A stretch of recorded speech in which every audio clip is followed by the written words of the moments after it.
E aí pessoal, sejam bem-vindos à nossa segunda aula sobre programação. Nessa aula a gente vai estar dando continuação aos conceitos que a gente iniciou na aula passada sobre como criar um algoritmo e falamos aí um pouco sobre variáveis e conceitos aí de estruturação de comandos. E agora a gente vai estar reforçando essas informações, só que agora com JavaScript, que é uma linguagem de programação, uma linguagem de máquina, como foi citado na aula passada. A gente vai estar explicando como esses comandos funcionam na linguagem JavaScript. Vamos lá. Vamos começar com o conceito de variável, que foi dito na aula, na último vídeo, que é basicamente como uma variável da matemática, né? Um número que vai receber algum valor. No caso, em JavaScript, nós temos que declarar as variáveis e na maioria das linguagens de programação também você tem que declarar as variáveis. No caso, nós temos dois tipos de containers que armazenam esses valores, né? No nosso caso, a gente tem aí uma constante e nós temos as variáveis que a gente vai estar utilizando aí na maioria das vezes. A diferença entre os dois é que a constante ela não vai mudar de valor em momento nenhum e a variável, obviamente, vai variar de valor.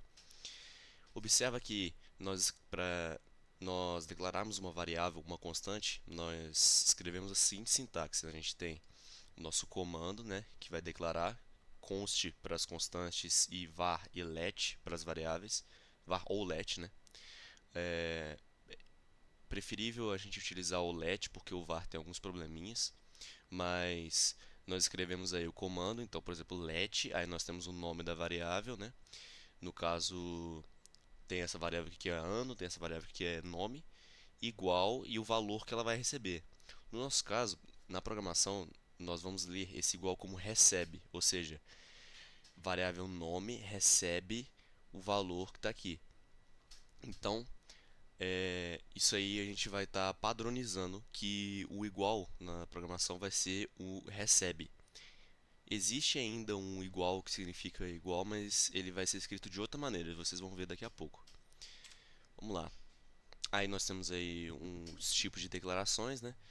O var, como eu disse, ele dá um pouquinho de problema, então na dúvida utilize o let para as variáveis e const para as constantes.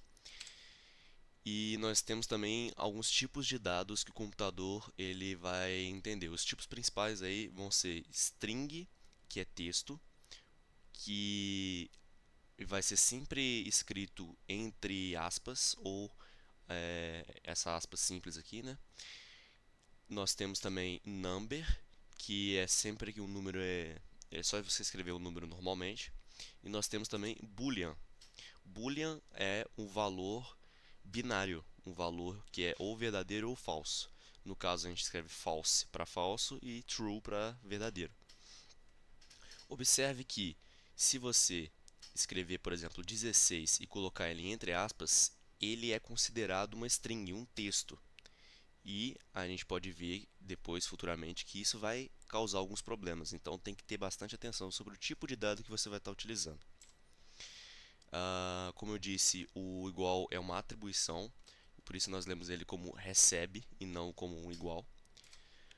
E nós temos também outros dois tipos de dados, mas que a gente vai tratar melhor deles futuramente, que é o array e o objeto. O array ele é como se fosse uma variável que guarda mais de um valor ao mesmo tempo. Então, geralmente a variável ela vai guardar um valor só e esse valor vai mudando. O array ele consegue armazenar diversos valores ao mesmo tempo. Mas isso a gente vai trabalhar futuramente. E um objeto ele é uma coleção de várias propriedades, de uh, valores que ele pode obter e de coisas que ele pode fazer. Isso também vai ser tratado mais futuramente, então a gente não vai utilizar eles agora, a gente vai deixar a título de curiosidade eles aí. Agora nós vamos para os nossos operadores. Os operadores são o seguinte, é o que a gente vai utilizar para alterar os valores. Então, nós temos aí alguns operadores básicos, o de adição, subtração, multiplicação e divisão, que são como os que estão escritos aí. E é bem simples. Por exemplo, nós temos aí uma variável chamada soma que vai receber o valor do número um mais o número 2. Uma variável subtração que vai receber o número um menos o número 2. Por aí vai. É bem tranquilo aí de entender essa parte. Nós temos também condicionais, que são relacionadas àquelas estruturas de comando que a gente tinha falado, que é a estrutura condicional, que você só vai executar aquela linha de código se uma condição for verdadeira. Nós temos aí dois tipos de condicionais. O primeiro que a gente vai estar falando é o if-else. If-else é se e se não, né, em inglês.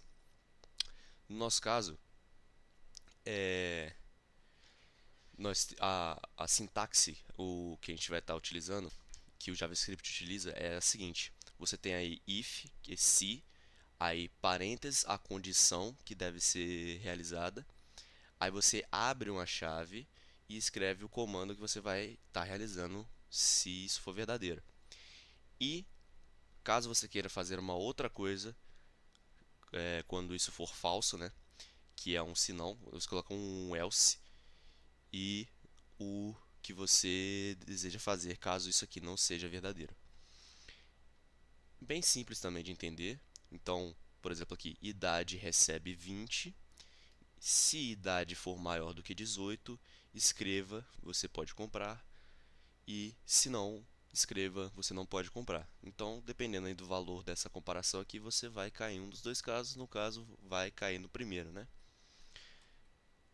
Você tem também uma segunda estrutura de condicional que se chama switch.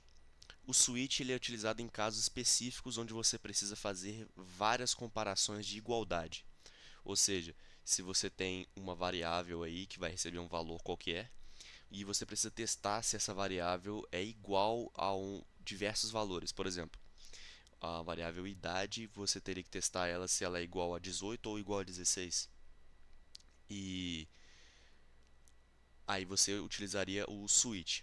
No caso, o switch ele só pode ser utilizado para comparações de igualdade e não de maior ou menor.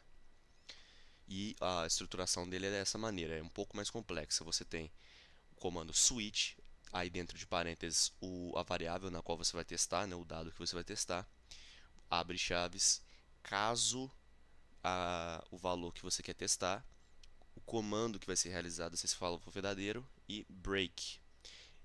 Esse break significa que se isso aqui for executado, ele vai cair no break e vai sair desse comando. E você vai colocando todos os casos, né? Caso break, e no final um default, que seria um comando que vai ser realizado por padrão se nenhum dos outros casos for atendido. Então, lendo assim, você tem aí a variável idade. Caso ela seja 18, você executa isso e sai do comando. Caso ela seja 16, você executa isso e sai do comando. Ou, como é o caso aqui, ela não é nenhum dos dois, então ela cai num padrão, que é o default, que é você realizar esse comando aqui, que é escrever você possui alguma idade que não é 16 ou 18 anos. E, então, por essa aula, vai ser só isso. E eu vou deixar aí os seguintes exercícios para vocês fazerem e para vocês reforçarem esse conteúdo, que é criar um algoritmo para calcular IMC. IMC é aquele valor que é relacionado à sua altura e o seu peso. Criar um algoritmo aí que recebe um número de 1 a 12 e diz qual mês do ano ele é referente. Ou seja, número 1, janeiro, número 2, fevereiro, por aí vai. E recriar os códigos do vídeo anterior em JavaScript, ou seja, fazer o vídeo, fazer o código do fazer o código da sequência de Fibonacci que a gente fez no último vídeo aí, só que em JavaScript. Para você poder fazer essas atividades, obviamente você vai precisar ver o nosso vídeo sobre como utilizar o VS Code, o Visual Studio Code, que é o nosso aplicativo que a gente vai estar utilizando para escrever códigos. Mas fique tranquilo que é bem tranquilo de utilizar, ele é bem de boa, bem fácil de se entender. Então por hoje é só e fique aí com esses exercícios, realize os exercícios aí para poder reforçar o conteúdo e sinta-se à vontade para ir testando os comandos e as condicionais e tudo mais. Até o próximo vídeo.